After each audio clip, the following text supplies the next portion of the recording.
Hello, welcome to web line. देखते हैं chapter 8। Iris बहुत अच्छे से पार्टी एंजॉय कर रही थी। वो मुस्कुराती है तो खालिद उसे कहता है कि अभी ही जो तुम्हारे एक्सप्रेशन थे, क्या मैं उसे शब्दों में बयां करूं? आइरिस कहती है, हाँ मुझे बताओ ना। खालिद उसका हाथ पकड़ के उसे कहता है कि तुम मुझसे इतना ज़्यादा प्यार करती हो कि सिर्फ मेरे साथ डांस करने के लिए तुम इतनी ज़्यादा एक्साइट हो गई। तो ये सुन के आइरिस बहुत ज़्यादा ब्लश हो गई और वो कुछ भी नहीं बोल पाई। सभी लोग उन दोनों के लिए तालियां बजाने लगे, लेकिन तभी वहाँ पे कोई आ गया तो खालिद उसकी ओर गुस्से से देख के कहता है कि चले जाओ यहाँ से।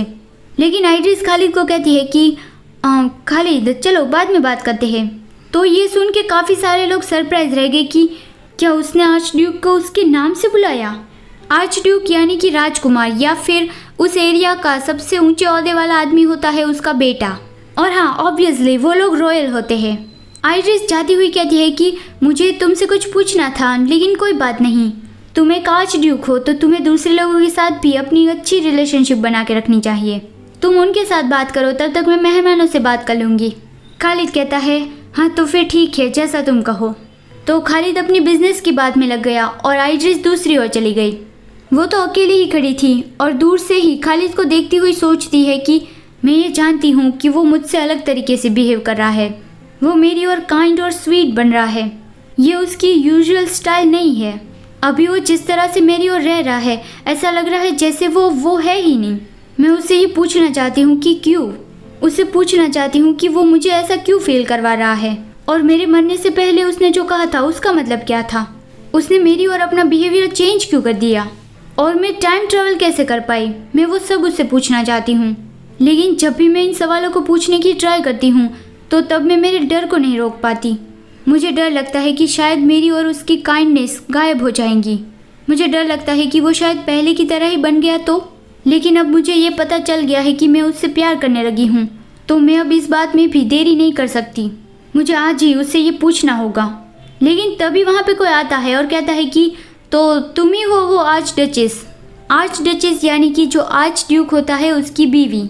ये है हेराल्ड प्रोरान। वो प्रोरान फैमिली का सन है, तो वो पावरफुल है और शुरुआत से ही वो आइरिस की ओर बहुत ज़्यादा ही नापसंदगी दिखाता था। वो प्रोरान फैमिली का बड़ा बेटा है और आइरिस एक हाफ ब्लड नोबल है।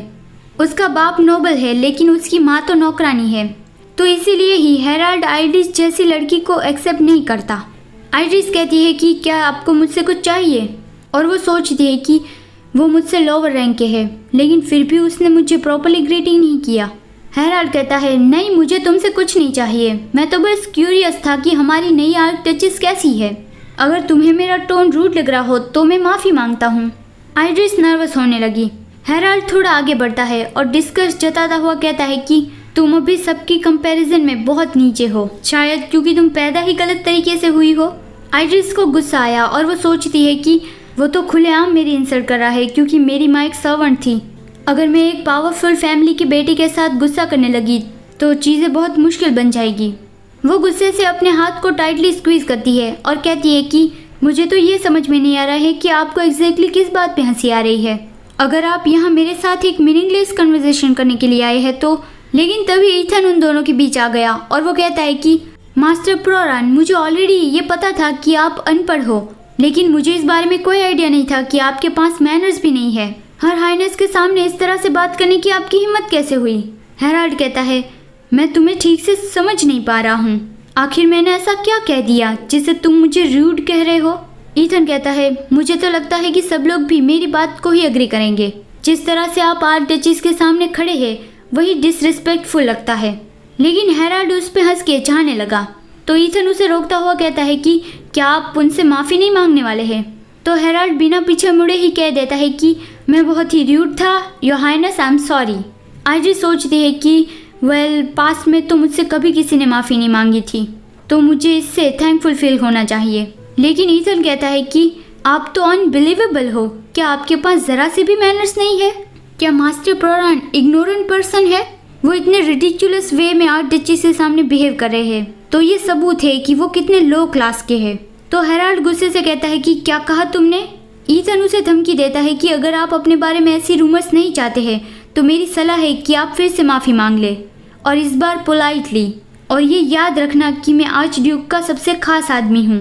तो फिर हेराल्ड आइड्रिस के सामने अपना सर झुका के प्रॉपरली माफ़ी मांगता है कि I am sorry your highness, मैंने खुद पे ध्यान नहीं दिया और आपकी इंसल्ट कर दी।